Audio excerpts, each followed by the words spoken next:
And we are live. Welcome back to Aussies Taking Over the NBA.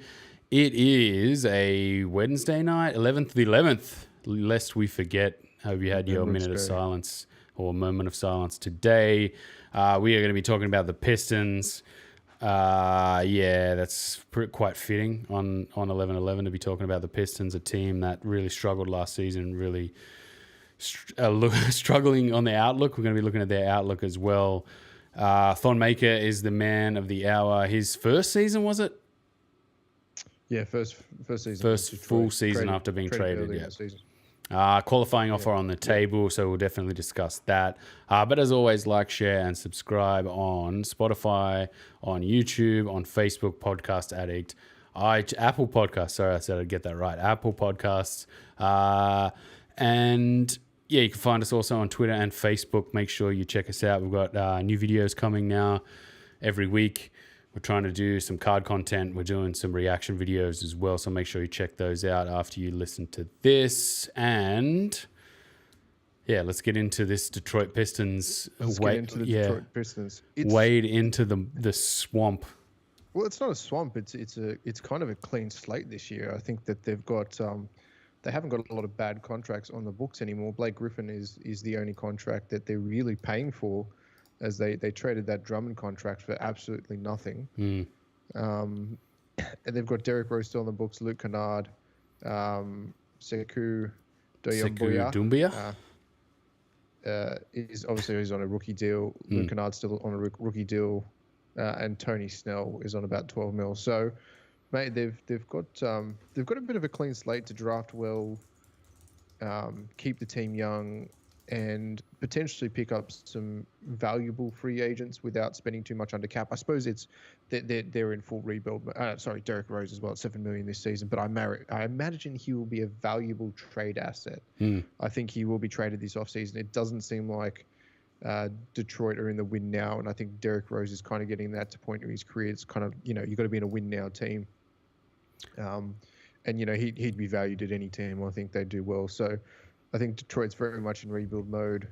They can either kind of stick with that Blake Griffin contract, or they can get it off. We did a cold call on sending that off to Miami for a couple of young guns. Yeah. With the OKC kind of trade in there as well, and getting some picks out of that, and getting some dying contracts from Miami that probably are not warranted, especially with their max, their wantingness and openness to go after Giannis in free agency next year. But this team's in full rebuild mode, and I like some of the young players. I think if they draft well, I'm very high on drafting LaMelo Ball for this team. I think that it's young enough that he fits in. They don't really have a point guard. Brandon Knight has been terrible for years and injury plagued. And I think that they need someone who's going to be a franchise cornerstone. I think they've got a couple of really good young pieces. I'm really high on Luke Kennard. I've always have been. He's kind of like a bigger JJ Redick and a more effective Tyler Hero. I think Hero kind of took the league by storm this year, but I think Luke Kennard has been that, but just been on a completely, a team going nowhere, essentially. They kind of made the playoffs 2 seasons ago with Blake Griffin once he was traded from the Clippers, and since then they really haven't kind of captured any respectable form. So there's a lot of things to be said this offseason. Obviously, they can make Thon Maker a qualifying offer. He's a restricted free agent. I think their qualifying offers 7.8 over 3 years, which again is nothing under the cap space.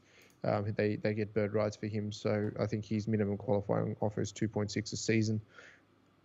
You'd think that you'd sign him with it being 23 and maybe some upside without costing a lot in cap space. And I think that if Detroit is smart, they don't pay anyone off, and they keep some options open to potentially pick up some valuable veterans at reasonable prices. But I think that this is really the rebuild start. I think that you've got to get some young blood in there and some guys that are going to be in there for the long haul. Yeah, so let's talk Thon just straight out of the gate. We'll talk about his second season, really his first real full season with Detroit. Came with some growing to do, I guess is the best way to describe it. You know, I think we need to kind of see him have an impact defensively. At times, I felt like he struggled a little bit over the course of the season. It's easy to sort of say that team's a mess. You know, Andre Drummond hoovering up all the rebounds, and Blake Griffin kind of got injured 18 games into the season. I think Thon had a chance at least to show like his raw ability and what he can do in this team and how it can translate for this team. Personally, I wouldn't say it was, you know, 10 out of 10. Like, you wouldn't look at him and go, yeah, great. Perfect perfect audition. Great stuff, Thon. Like, I would say... Does anyone really know what Dwayne Casey's doing? Does Dwayne Casey know what Dwayne Casey's doing? I don't think... Does Dwayne Casey know what day it is? Well, good coach, man. Like, he took the Raptors to so many playoffs. You know, never really got over the hump. I think he's still a good coach for a team that can get... a good coach that can get a team back into the playoffs. I guess now we're going to see him really tested in rebuilding this team. Thon Maker, I think, is a good piece for this team, but defensively, I felt like he just struggled a little bit, like left out to dry a little bit a few times. But these lineups, you know, with Blake Griffin and then Andre Drummond basically doing everything, being the, you know, I'm the main guy type star, it's obviously going to be a struggle for a young guy to come into that team and make an impact, especially when his main attributes really are shot blocking and timing and defensive power. But yeah, I think on that qualifying offer, you'd sign him for that small amount, and you'd say, you know, invest another 3 years. But really, from here, we're going to have to see a lot more growth. Yeah, I think that's, you know, I've seen some preseason videos. I've seen some of his updates on Facebook. Look, I think he's physically getting more NBA ready. Thicker? Looks a bit bigger too. Yeah, it looks a bit bigger, which is, you know, Power's always been his struggle against, you know, some 7-footers that have got a bit of size to them. But he's really got to get that shot going again and, you know, be that stretch 5 that can come off the bench and shoot some volume 3s and you know, be that shot blocker, because I think that's where the league's gone away from. And that's where the league's gone away from and needs to get back to is, you know, Andre Drummond, just kind of guy that just grabbed boards. You know, I think he was kind of the new age Dennis Rodman without having any alpha. Would you say that? It was like, Drummond. Just grab boards. Yeah. Yeah, he's a strange kind of player, really, because it's a dying breed type player. You know, the hallmark centers we're looking at now are your Davis's, Jokic, and they can do 3 things really well on the offensive end. I feel like Drummond's pretty good around the rim, but these teams are going away from, you know what we need? A big who's going to work around the, you know, post touches. Like, let's give post touches to big. It's like, no, we're going away from that. You need to reinvent your game. Like, look at Dwight Howard. He totally reinvented his game to just be, you know, a pest around the rim and block shots. I feel like Drummond probably has more star pedigree, quote unquote, than that. And then you got to make an accommodation for that. So if you're a coach like Casey coming into that team, you're not exactly going to say to Drummond, who was probably the quote unquote star of that team, nah, just, you know, stand in the corner, shoot some threes, Andre type of thing. It's something you say to Thon Maker, but to a guy like Drummond, like, I'm kind of glad they traded him in the end. Drummond, I'll just quickly read out what they traded him for. Where'd he go there?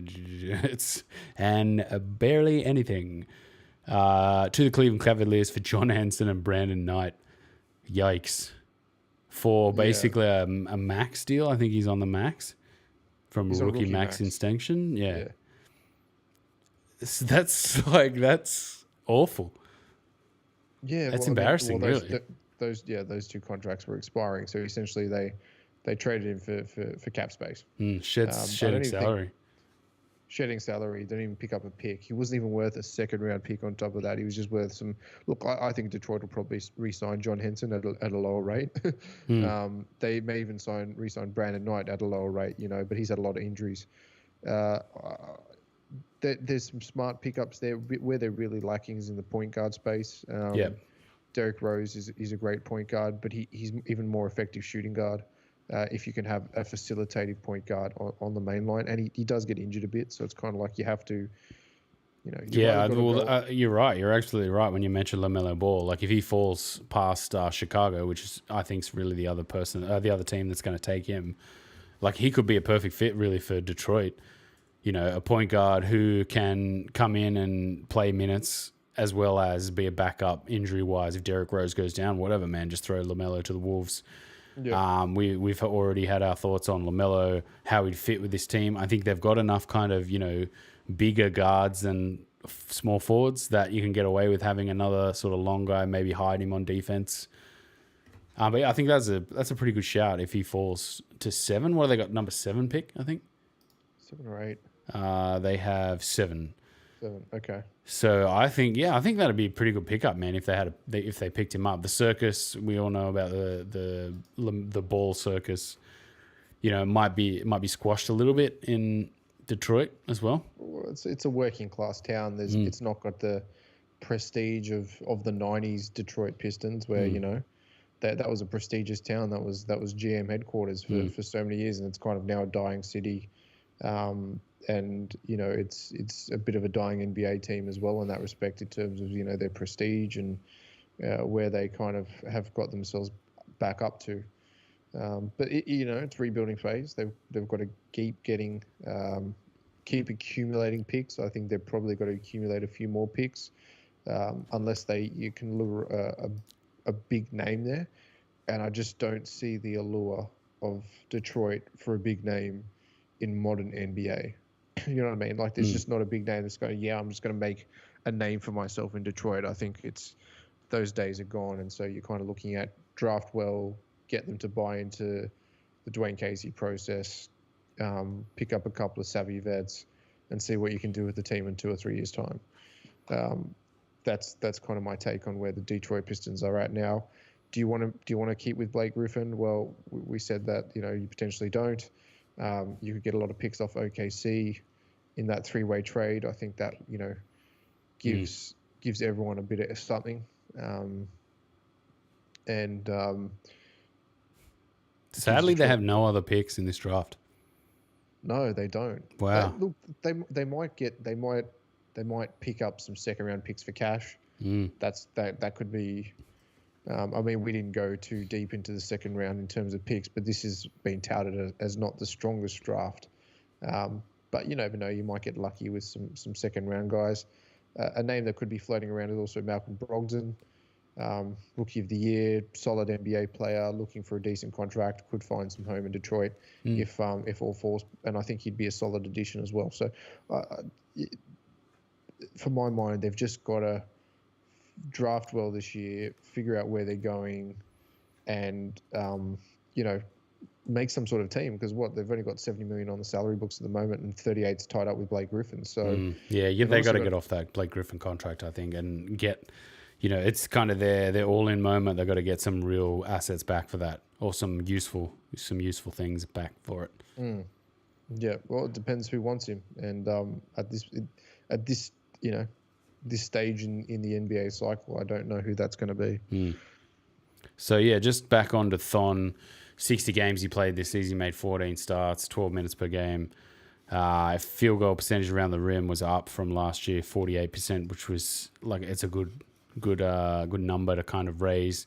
You always want to see that going up. His 3-point percentage went up as well, 34.5% on 1 shot per game. He was previously shooting, above 2 a game. You kind of want to see 3 or 4 maybe in the flow of an offense. That's Dwayne Casey though. He's not a high volume 3-point shot kind of coach. It's not get some shots up.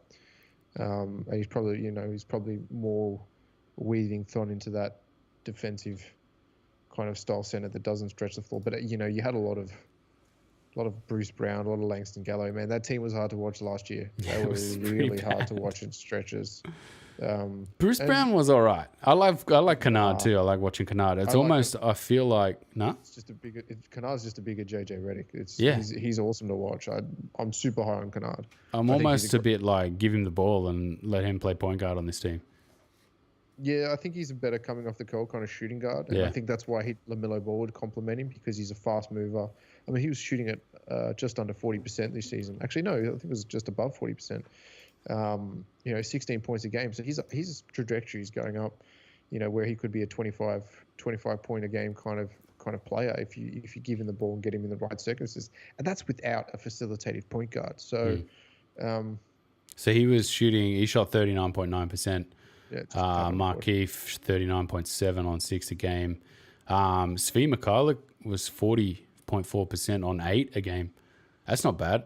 Yeah, If you that's can pretty somehow good. squeeze him into some lineups with a decent point guard who can find open looks for shots, they might win him some games. Tony Snell was their other. He was second with 40.2% on 5.6 per game.